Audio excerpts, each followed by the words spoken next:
ማንቸስተር ዩናይትድ በ2 ቢሊዮን ፓውንድ አዲስ ስታዲየም ሊገነባ መሆኑ ተሰምቷል። ማንቸስተር ዩናይትድ በዩናይትድ ኪንግደም ትልቅ የሆነው የተባለውን ስታዲየም እንደሚገነባ አስታውቋል።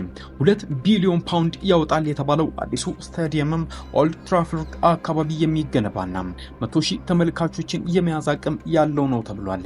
የዩናይትድ አጋር ባለቤት የሆኑት ሰር ጂም ራትክሊፍ በዓለማችን ግዙፉን ስታዲየም የመገንባት እቅድ እንዳላቸው ተናግረው ነበር። ስታዲየሙ በ5 ዓመት ተገንብቶ እንደሚያልቅ የክለቡ አስታውቋል። ዩናይትድ የስታዲየሙን እቅድ ይፋ ያደረገም ኦልድ ትራፎርድ ማደስ አሊያም አዲስ ስታዲየም መገንባት የሚል ምክክር ካደረገ በኋላ መሆኑ ተሰምቷል። ኦልድ ትራፎርድ ከአውሮፓውያኑ 1910 ጀምሮ የማንቸስተር ዩናይትድ ስታዲየም ሆኖ አገልግሏል።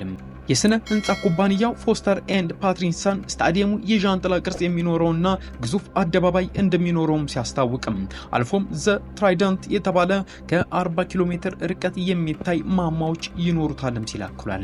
በአሁኑ ወቅት 1 ቢሊዮን ዕዳ ያለበት ማንቸስተር ዩናይትድ ለህንጻው ግንባታ ወጪ ገንዘብ ከየት እንደሚያገኝ ይፋ አላደረገም።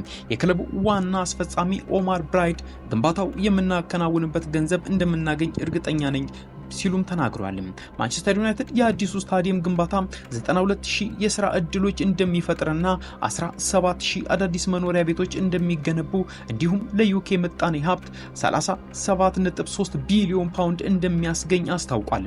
ስታዲየሙ ሲጠናቀቅ በዓመት ተጨማሪ 1.8 ሚሊዮን ሰዎች እንደሚጎበኙት ይገመታል ሲሉም አክለዋል። ጂም ራትክሊፍ ላለፉት 115 ዓመታት ያገለገለው ኦልድ ትራፎርድ አሁን ካሉ ዘመናዊ ስታዲየሞች ጋር የሚነጻጸር አይደለም ሲሉ ተደምጧል። ራትክሊፍ ግንባታው መቼ እንደሚጀመር ይፋ ባያደርጉም ከመንግስት ይሁንታን እንዳገኙ ስራው እንደሚጀመርም ተናግሯል። በእንግሊዝ ግዙፍ የሆነው ኦልድ ትራፎርድ ስታዲየም 74,140 ተመልካቾች የመያዝ አቅምም አለው። ነገር ግን የቅርብ ጊዜያት ወዲህ በርካታ ቅሬታዎች የተነሱበትም ይገኛሉ።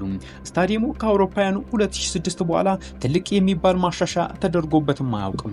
አዲሱ ስታዲየም ግንባታው ሲጠናቀቅ ኦልድ ትራፎርድ ምን ይሆን የሚል ጥያቄ ምላሽ ባያገኝም ለሴቶች ቡድንና ለታዳጊዎች ላይ እንደሚውልም ተነግሯል።